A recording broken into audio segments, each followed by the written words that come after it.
Friends అందరూ ఎలా ఉన్నారు? బాగున్నారా? ఈరోజు టాపిక్ ఏంటంటే మనము విలాసాలకి ఖర్చు పెడతాము, హాస్పిటల్ ఖర్చుకు వచ్చారు చాలా ఆలోచన చేస్తాం. ఎందుకంటే ప్రభుత్వం ఏమైనా చూపిస్తుందా, దీనికి ఏదైనా ఆ కార్డు ఉందా, ఈ కార్డు ఉందా, ఓఎమ్మో అంతా ఇంత అని ఆలోచన చేస్తారు. నాకైతే నిజంగా చాలా ఆశ్చర్యం వేస్తుంది అలా ఆలోచన చేస్తుంటే. మనం ఒక ఫంక్షన్లకి 10 మందిని పిలిచి ఆర్భాటంగా ఎంతో ఖర్చు పెడతాము, ఏదైనా ట్రిప్కి వెళ్తే ఖర్చు బాగా పెడతాము, మనం ఏదైనా పండగలకి వాటికి ఘనంగా చేసుకుంటాం. వాస్తవంగా చెప్పాలంటే అవసరమైన ఖర్చు, అనారోగ్యానికి పెట్టే ఖర్చు అవసరమైన ఖర్చు. మనం ఆరోగ్యంగా ఉంటేనే కదండి ఇవన్నీ చేసుకునేది. చాలామంది మేము చేస్తామంటే హాస్పిటల్ ఖర్చు అంతెందుకు, ఆ హాస్పిటల్ అక్కడ ఫ్రీగా పోయి చూపించుకోవచ్చు కదా, ఇంకేదైనా కార్డు మీద చూపించుకోవచ్చు కదా, ఇంకెక్కడైనా తక్కువగా చేస్తారు కదా అనుకుంటాం. ఆ చేసే సర్జరీల్లో ఏదైనా చిన్న పొరపాటు కానీ జరిగిందంటే మనిషి జీవితాంతం బాధపడాలన్నమాట. అది ఆరోగ్యానికి సంబంధించిన విషయం. ఈమెకి గర్భసంచి ఆపరేషన్ చేసేటప్పుడు ఈమెకి 45 సంవత్సరాలకు గర్భసంచి తీసేయాల్సి వచ్చింది. నేను చాలామందిని కనుక్కుంటే ఈ టాపిక్ గురించి మాట్లాడుతుంటే చాలామంది 10 సంవత్సరాల క్రితం 15 సంవత్సరాల క్రితమే చేయించుకున్నారంట. నిన్న నాతో ఒక అతను మాట్లాడితే 30,000 ఖర్చు పెట్టాను నేను 15 సంవత్సరాల క్రితము, 15 సంవత్సరాల క్రితం చేయించి అది ఆపరేషన్ చేశారు, దాదాపు 2 నెలలు రెస్ట్ తీసుకోవాల్సి వచ్చింది అని చెప్పారు.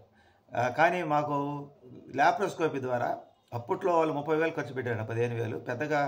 ఇప్పుడు మనం కిమ్స్ హాస్పిటల్ పెద్ద హాస్పిటల్కి వెళ్తేనే ఏమో ఖర్చు ఎంత అయిందంటే మొత్తం హాస్పిటల్ ఖర్చులు మా ఖర్చులు మొత్తం 1,02,000 అయిందనమాట. మందులు అన్నీ, టెస్టులు అన్నీ. కాకపోతే పెద్ద హాస్పిటల్లో టెస్టులు అన్నీ చేస్తారనమాట. గర్భసంచి తీసిన తర్వాత కూడా దానికి మళ్ళీ బయాప్సీ టెస్ట్ అని 3,300 పెట్టి చేయించారు. కొంతమంది చేయించరు. చాలా వరకు అయితే అక్కడ అన్నీ చేపిస్తారు. ఎందుకంటే దేనివల్ల వచ్చింది, దేనివల్ల ఈ ఫైబ్రాయిడ్స్ ఏర్పడ్డాయి అని. మామూలు ఆపరేషన్లో ఎప్పుడైనా మామూలు ఆపరేషన్ చేయించుకుంటే కుట్లు ఆపరేషన్ 60,000 అయింది, 50-60,000 అయింది ఖర్చు, మినిమం 60,000 అయింది. ఇప్పుడు మనం ల్యాప్రోస్కోపీతో చేయించాం, పెద్ద హాస్పిటల్లో చేయించాం, ఖర్చు ఎంత అయింది? దాని మీద 40,000 ఎక్స్ట్రా అయింది. 40,000 ఎక్స్ట్రా అయినా మేము హాస్పిటల్ 2వ రోజు లేసి నడిపించారు వాళ్ళు. 3వ రోజు సాయంత్రం డిశ్చార్జ్ కల్లా ఇంటికి పంపించేశారు. ఇది కూడా ఎందుకు చేయించాల్సి వచ్చిందంటే, నాకు 2 సార్లు పెద్ద ఆపరేషన్ చేశారు పిల్లలు పుట్టినప్పుడు. 2వసారి చేసినప్పుడు కొంచెం ఇన్ఫెక్షన్ వచ్చిందంట. అప్పుడు చేసింది ఏమైందంటే కొంచెం ఇన్ఫెక్షన్ వచ్చిందమ్మా, దానితో నీకు 2 సార్లు 2 పెద్ద ఆపరేషన్ చేశారు, ఇంకా అంటే కుట్లేసి ఆపరేషన్ చేయకూడదు, దానివల్ల నీకు ల్యాప్రోస్కోపీ చేస్తేనే నీకు బాగుంటుందమ్మా అని చెప్పేసి, అందుకని మా వారైతే ఖర్చు అయినా కానీ ల్యాప్రోస్కోపీ ఆపరేషన్ అయితే చేయించాడు. నేను ఈ రోజు ఇలా లేచి తిరగలుగుతున్నాను, నా పని నేను చేసుకోగలుగుతున్నా. నేను ఈ ఆపరేషన్ గురించి ఒకసారిగా ఒక రోజు ఆలోచన చేయలేదు. మేము సంవత్సరం 13 నెలల క్రితం మేము చెక్ చేయించినప్పుడు ఫైబ్రాయిడ్స్ ఉన్నాయి అన్నారు. అప్పుడే ఖర్చు అడిగాను. అప్పుడే డాక్టర్ గారు ఏం చెప్పారంటే 1,00,000 రూపాయల దాకా ఖర్చు అయింది అంటే, ఈమెకి హెర్నియా కూడా ఉందన్నారు. కానీ నిన్న ఈ టెస్ట్లో హెర్నియా బయటపడాల. అప్పుడు హెర్నియా ఉందని మేము చూపించాము, అది దీనివల్ల ప్రాబ్లం లేదన్నారు. చెక్ చేస్తే ఈ బయటపడ్డాయి. కానీ నిన్న మేడం ఏమైందంటే, ఏ టెస్ట్లో హెర్నియా అని దాని లేదా కొలెస్ట్రాల్ కొవ్వు వల్ల అలా అనిపిస్తుంది మీకు, కొలెస్ట్రాల్ పేరకపోయినందు వల్ల అలా ఉంటుంది, వెయిట్ తగ్గితే సరిపోద్దని చెప్పారు మేడం గారు. సరే అప్పుడు రెండింటికి కలిపి 1,00,000 అన్నారు. ఇప్పుడు ఈ ఒకదానికే 1,00,000 చిల్లర అయింది, 1,00,000 రూపాయలు అయింది కరెక్ట్గా హాస్పిటల్ వరకు. మన ఖర్చులు అన్నీ మొత్తం కలిపి 1,02,000 అయింది. మళ్ళీ ఇంకోసారి బేరాలు కూడా దాంతో కూడా చెప్తున్నా. అంతకుముందు టెస్టులు అంటే ఆ టెస్టులు జనరల్గా మేము 2 సంవత్సరాలు చూపిస్తున్నాం, అవి ఒక 15,000 పై ఖర్చులకు 20,000 అయినాయి. అవి తీసేస్తే ఇప్పుడు ఆపరేషన్ వరకు 1,00,000 చిల్లర అయింది. జనరల్గా నేను ఇక్కడ వచ్చిన తర్వాత మాకు తెలిసిన వాళ్ళు చెప్పారు, ఇక్కడ చేయించారు ఆపరేషన్, వాళ్ళకి కూడా 60,000 రూపాయల దాకా ఖర్చు అయిందంట. మేము ఒంగోలు పోయి ఎందుకు చేపిస్తున్నామంటే అక్కడ పెద్ద హాస్పిటల్లో ట్రీట్మెంట్ బాగుంటుంది. ఇక్కడ చూపించినా మళ్ళీ టెస్టులకి మేము అక్కడికి వెళ్ళాలి అంటే రెండు రకాలుగా బాధపడాలి, అది కూడా పెద్ద రిస్క్. ఇక్కడి నుంచి మళ్ళీ అక్కడికి పోయి వచ్చి అది పెద్ద రిస్క్ కదా. అందుకని ఒకసారి అక్కడ పోయి చెక్ చేయించుకొని వచ్చాం.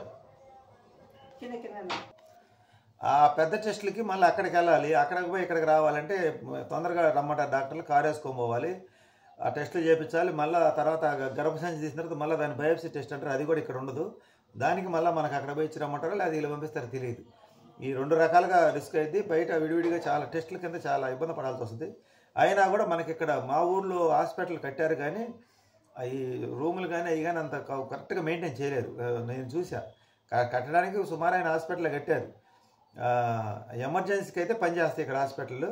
ఇట్లాంటి ఏదైనా మొత్తం ఎమర్జెన్సీ కానీ అన్నీ అక్కడ ఎమర్జెన్సీకి మాత్రం పనిచేస్తాయి. ఉండే హాస్పిటల్ ఇక్కడ కూడా చేయించుకుంటారు, కానీ ఖర్చు మనకు అక్కడ ల్యాప్రోస్కోపీకి అయ్యే ఖర్చు ఇక్కడ అటు తిరిగి ఇక్కడ అదే ఖర్చు అయింది, ఇంచుమించుకు పెద్ద తేడా రాదు. ఎందుకంటే గతంలో నేను చాలాసార్లు ఇక్కడ చూపించుకొని మళ్ళీ ఒంగోలు పోవాల్సి వచ్చింది. అందుకే ఈ తలకాయ నొప్పి అంతా డబుల్ ఛార్జీలు ఎందుకని చెప్పి నేను ఇక్కడ ఈ డాక్టర్లు చూసింది మళ్ళీ అక్కడికి పోతే మళ్ళీ మొదలుకు వస్తుంది. హాస్పిటల్ టెస్ట్ ఒక డాక్టర్ చేసిన టెస్టులు ఆ డాక్టర్ మళ్ళీ ఓకే చేయరు, మళ్ళీ వాళ్ళ ల్యాబ్లో వాళ్ళు చేయించుకుంటేనే వాళ్ళకి నచ్చింది. మనమైనా అంతే కదా, నా దగ్గర పని ఏదైనా వచ్చింది అనుకో వేరే ఫౌండరీలో చేపిస్తే నేను మళ్ళీ మొదటి నుంచి చూస్తాను, ఎందుకంటే ఆ గ్రైడ్లు తిట్టి అవి చూస్తాను అనమాట. అలాగా అలా అనుకొని ఒక సంవత్సరం రోజులు ఆలోచన చేశారు. 2 సంవత్సరాలు జరుగుతుంది. 2 సంవత్సరాల నుంచి ఫస్ట్లో క్లియర్గా అసలు ఏం లేదని చెప్పారు. తర్వాత మేము ఇంకో దానికోసం పోతే ఇది బయటపడింది. దీనికి అర్జెంటే లేదంటే నేను సంవత్సరం రోజులు జాగ్రత్తగా 2-3 సార్లు టెస్టులు చేయించి ఈ అవసరమా లేదా అవసరమా లేదని అందరిని కనుక్కొని ఆ డాక్టర్లు మళ్ళీ ఏం చేస్తారు 3 సార్లు అదే హాస్పిటల్ టెస్ట్ చేయించి మాటలు ఏమైనా మార్పు వస్తుందంటే ఏం మార్పు ఏమి రాలేదు. అంతకుముందు వేరే డాక్టర్ దగ్గర చూపించినట్టే చెప్పారు, ఈ మేడం గారి దగ్గర చూపించినట్టు చెప్పారు, మళ్ళీ రెండోసారి ఈ మేడం గారి దగ్గర చూపించిన అదే మాట చెప్పారు. టోటల్గా అయితే గర్భసంచి తీసేయాలని చెప్పారు. ఇంకట్టా దానికి ప్రిపేర్ అయ్యి అన్ని రకాల ఆలోచన చేసుకున్నాం. ఆలోచన చేసుకొని ఈ డబ్బులు అనేది నేను ఎలా చేయాలి, ఒకసారికి ఎంత ఖర్చు ఎలా పెట్టాలని దానికి ముందు ఖర్చుకు ప్రిపేర్ అయ్యాను. నేను ప్రిపేర్ అయ్యి ఆలోచన చేశాను. 1 లక్ష రూపాయలు మనం తీసుకుపోయి అగ్రిగోల్డ్లో కడితే వెళ్ళిపోయినాయి 2012లో, వడ్డీతో 3 లక్షలు అవుతాయి. ఇంకపోతే ఒక స్థలం కొంటే దాంట్లో 3 లక్షలు నష్టం వచ్చింది. తర్వాత వచ్చేసి మనం మా 2005లో మా బాబాయికి బాగలేకపోతే అప్పట్లో నేనే 60,000 ఖర్చు పెట్టాను. 2005లో మా బాబాయికే అంత ఖర్చు పెట్టానే, ఇక భార్యకి బాగలేకపోతే ఖర్చు పెట్టకపోతే ఇంకేమైనా అర్థం ఉందా? హైదరాబాద్లో పోయి చూపించా ఆ రోజుల్లో 2005లో. ఇక తర్వాత ఎన్ని ఆలోచన చేసే వేరే మన సెంటర్లో వేరే వాళ్ళకి బాగలేకపోతే నేను డబ్బులు ఇచ్చి పక్కన వాళ్ళందరి చేత అమౌంట్ 80,000 దాకా వసూలు చేయించి ఇప్పించాం. ఇలాంటి ఎన్నెన్నో చేసాం మనం. ఇంకా చాలామందికి మనకి కొంతమందికి మా జనరల్గా ఆన్లైన్లో కూడా చేసాం. అవన్నీ చెప్పకూడదు, నేను ఎవరు అడిగిందని చెప్తున్నాను. ఇట్లా చాలా చేసాము. చాలా చేసి ఇంట్లో భార్యకి బాగలేకపోతే మనం ఇన్ని రకాల ఆలోచన చేయటం అవసరమా?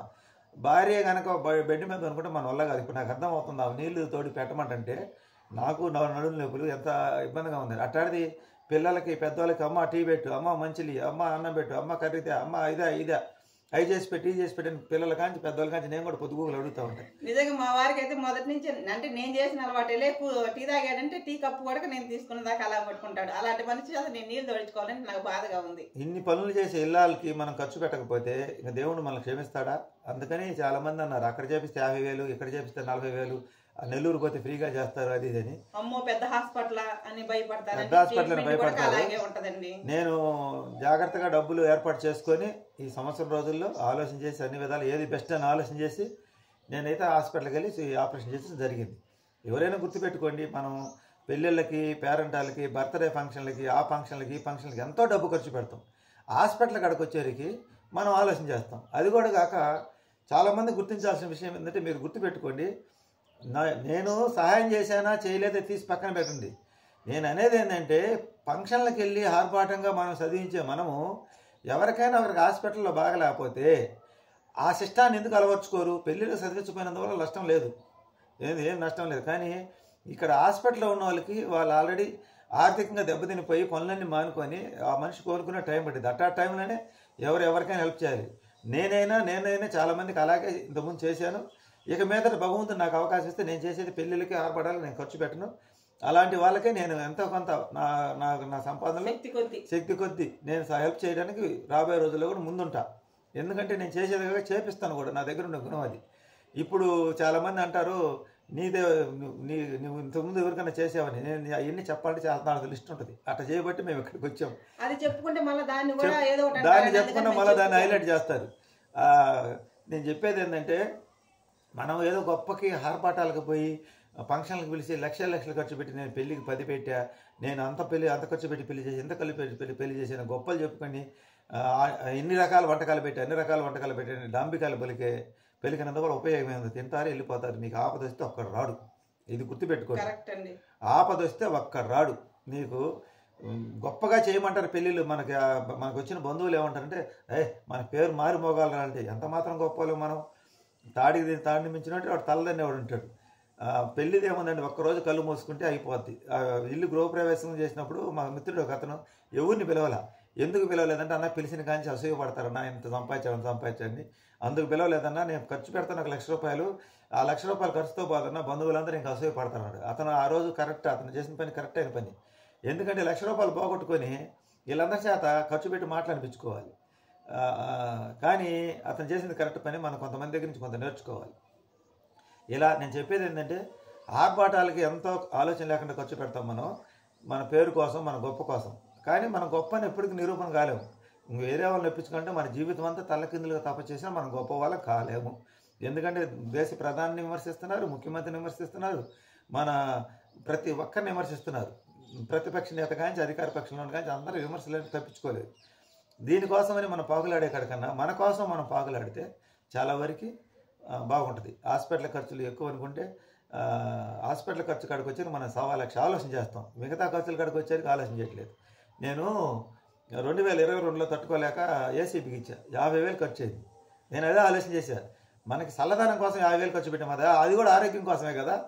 కానీ దానికోసం ఖర్చు పెట్టిన వాళ్ళని 1 లక్ష రూపాయలు ఇంట్లో భార్యకి బాగాలేకపోతే ఇన్ని రకాలు ఆలోచన చేయాలా. మనకు కూడా చాలామంది సలహాలు ఇచ్చారు, హోమియోపతి చూపించుకోకూడదు, అక్కడ చూపించుకోకూడదు, ఇక్కడ చూపించుకోకూడదు. అవన్నీ కాదండి, మనకి అవన్నీ నిదానంగా తగ్గాయి. అవన్నీ ఆరోగ్యంగా ఉన్నప్పుడు రెగ్యులర్గా చూపించుకునే దీర్ఘకాలిక వ్యాధులకి. ఇట్లాంటి సడన్గా వచ్చే వాటికి మటుకు అవి అంత పనిచేయవు. నేను కూడా గతంలో వాడే హోమియోపతి, అవి కొన్నింటికి పనిచేయవు. ఇది నిదానంగా బెడ్ రెస్ట్ తీసుకున్న వాళ్ళు పనిచేస్తాయి. కొంతమంది ఏమంటారంటే ఏమి గవర్నమెంట్ హాస్పిటల్ ఉన్నాయి కదా అంటారు. అడిగి ఆ మాట అన్నా అలా చెప్తున్నా, మేమే ఎవరిని సహాయం అడగలేదు కదా, మా బాధలు చెప్పుకుంటున్నాం అంతే. గవర్నమెంట్ హాస్పిటల్ చూసుకుంటాము. బాధలు చెప్పుకోవడం కాదు, మధ్యతరగతి వాళ్ళకి సమస్యలు ఈ విధంగా వస్తాయి, ఎలర్ట్గా ఉండమని చెప్తున్నాం అంతే. బాధలు చెప్పుకుంటే ఎవరు ఓదార్చారు, కానీ మధ్యతరగతి వాళ్ళకి ఇలా అనుకోని సమస్యలు వస్తుంటే మీరు ఎలర్ట్గా ఉండి ఊహించిన మలుపులు, ఊహించిన ఇబ్బందులు, ఊహించినటువంటి సమస్యలు వస్తుంది. కాబట్టి మనకి మిడిల్ క్లాస్ లేనివాడికంటే చేయి చాపుతాడు పోయి వినయ విధేయతతో ఉంటాడు, అందరి దగ్గర సహాయం పొందిద్ది. ఉన్నవాడికంటే ఆల్రెడీ అతనికి అన్నీ ఉంటాయి కాబట్టి ఇబ్బంది లేదు. మధ్యతరగతి ఎవరు చేయి చాపలేడు కాబట్టి వాడికి ఏదైనా బాధ వస్తే ఒక సందర్భంలో చాలామంది ప్రాణాలు కూడా వదులుకోవడానికి సిద్ధపడతారు, ఆత్మాభిమానం చంపుకోలేక. ఎందుకంటే వీడు ఎవడికి బాధ చెప్పుకోకుండా పైకి బాగా హీరోలా కనపడుతుంటాడు అనమాట, ఆత్మాభిమానంతో బతుకుతాడు కాబట్టి. అందుకని మధ్యతరగతి వ్యక్తులకి మా వీడియోలు ఎందుకు చెప్తున్నామంటే ఇన్నిసార్లు బంధువుల మీద ద్వేషమనేమో లేకపోతే ఇంకోటని కాదు, అనవసరమైన ఫంక్షన్లకు పోయి ఖర్చులు పెట్టుకొని అవమానపడిపోతాం. ఎందుకంటే ఈగోలు ఎక్కువ మధ్యతరగతి వాడికి, నీకన్నా నేను గొప్ప కదా, నీకన్నా నేను గొప్ప కదా అని అన్నప్పుడు బాధ కలుగుతుంటుంది అనమాట. అందుకని వాళ్ళతో టచ్లో తక్కువగా ఉంటుంటే డబ్బులు ఖర్చు మిగులుతాయి, అవసరమైన వాటికి వాటికి పెట్టుకోవచ్చే నేను చెప్పేది. ఇప్పుడు వాళ్ళు నడమంతరంగా సంపాదించారు, వాళ్ళు ఫంక్షన్ పిలిచారు, మనం ఏమనుకుంటాం వాళ్ళు ఫంక్షన్ పిలిచారని చెప్పి మనం మంచి గుడ్డలు కుట్టించుకొని ఇంకా మనం అక్కడికి పోయి వాళ్ళకి స్థాయికి తగ్గ చదివించినా వాళ్ళకి సరిపోదు. అది వాళ్ళకి సరిపోదు. ఎందుకు సరిపోదు అంటే వాళ్ళు ఆల్రెడీ కోట్లు సంపాదించారు కాబట్టి మనం ఇచ్చే 5,000 10,000 గిఫ్ట్ సరిపోదు, మనకేమో అది చాలా ఎక్కువ భారం. అది ఇస్తే వాళ్ళు ఏం చేస్తారు, పక్కన పడేసి ఆ గొప్ప వాళ్ళకే రెస్పెక్ట్ ఇస్తారు, అప్పుడు మనకు బాధగా ఉంటుంది. మన స్థామత అప్పటికి 10,000 రూపాయలు 5,000 రూపాయలు గిఫ్ట్ అంటే మనకి చాలా ఎక్కువ. అందుకనే ఒక సామాన్యుడి ఇంటికి పో, ఆ సామాన్యుడి ఇంటికి పోయి వాళ్ళు ఇచ్చిన మంచినీళ్ళు తాగి వాళ్ళకి ఏదైనా హెల్ప్ చేయి, నువ్వు దేవుడు అవుతావు. గొప్ప వాళ్ళ దగ్గర నువ్వు ఎప్పటికి మెప్పు పొందలేవు. అట్లాంటివన్నీ ఆపుకుంటే పిల్లలు చదువులు అవుతాయి, ఇవన్నీ జరుగుతాయి. నాకు తెలిసినవాడు ఒకడు పెళ్ళికి బాగా వాళ్ళు ఇల్లు రెచ్చగొట్టారని చెప్పి వాడు పెళ్ళికి ఖర్చు పెట్టాడు. పెళ్లి ఖర్చు అయిన తర్వాత ఆ అప్పు తీరేరికి వాడికి ఇప్పుడు కూడా కడతానే ఉన్నాడు. 20 పెళ్ళి అయి 15 సంవత్సరాలైనా ఆ పెళ్ళికి చేసిన అప్పు కడతానంటే ఆ పెళ్ళికి వచ్చిన బంగారం అమ్మేశాడు. అలా ఉంటుంది ఆర్పాటాలకు పోతే. గొప్పకు పోయి అప్పులు చేయకు, తిప్పలు కొని తెచ్చుకోకని సామెత ఒకటి ఉంది. అటు గొప్పలకు పోయి ఆర్పాటాలకు పోయి అప్పులు చేసి మనం ఇప్పుడు మెప్పించుకోలేము, ఎప్పుడు గొప్ప వాళ్ళం కాలేము.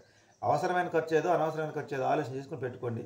ఆరోగ్యానికి పెట్టేటప్పుడు ఆలోచన చేస్తాం, విలాసాలకు పెట్టేటప్పుడు ఆలోచన చేయం. ఇది మన మధ్యతరగతి వాళ్ళ దగ్గర ఉండే గుణం. నేను చెప్పేది అది. ఆరోగ్యం మనకు సంబంధించింది. ఆరోగ్యంగా ఉంటేనే కదా మనం ఏదైనా కొనగలిగేది, ఏదైనా చేయగలిగేది.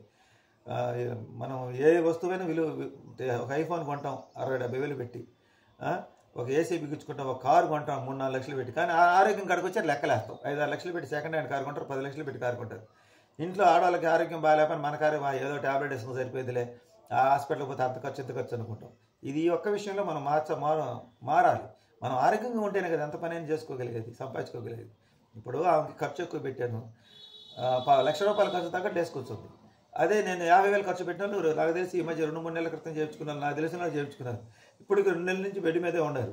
ఆ కుట్లు మానాలి, కొంచెం అది కుట్లు పొట్టకు వస్తారు కాబట్టి ఇబ్బంది అయితే మానాలి. లాప్రోస్కోపీ పెట్టి హోల్స్ వేసి చిన్న వేసి చేస్తారు, అది తొందరగా మానుతాయి. ఇదండి ఈరోజు టాపిక్. మా వీడియో నచ్చితే లైక్ చేయండి, షేర్ చేయండి, సబ్స్క్రైబ్ చేయండి, సపోర్ట్ చేయండి. ఇంట్లో ఇల్లాలు బాగుంటేనే కుటుంబం బాగుంటుందండి. అది ఒకటి తెలుసుకున్న కుటుంబాలన్నీ బాగానే ఉంటాయి. Thank you. నేను ఏ బంధువులు అంటం లేదు, కానీ నేను మధ్యతరగతిలో వచ్చే సమస్యల గురించి చెప్తున్నా. ఇది ఒకటి అర్థం చేసుకుని చాలు. Bye bye.